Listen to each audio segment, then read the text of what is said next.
Okay, the thing is with the Rubik's Cube is that at first glance, if you look at this cube now, it's, you know, where the hell do you start to solve it? You can see it's all jumbled up, totally, you know, absolutely where'd you start type of thing. Let's see that there. Very confusing.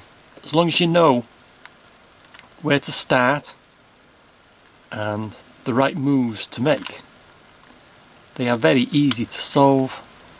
So just looking at this example here, you can see all there, all the sides all jumbled up.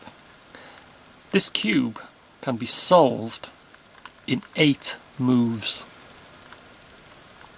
Just 8 single moves.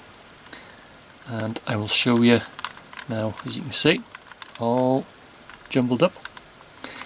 And I will now make them 8 moves. That's 1. That's 2. 3.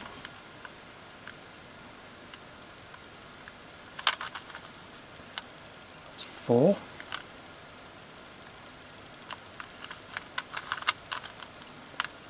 5.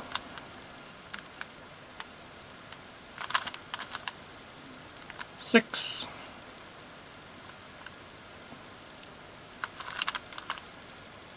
7. 8.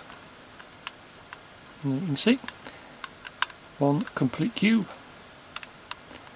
solved in 8 moves.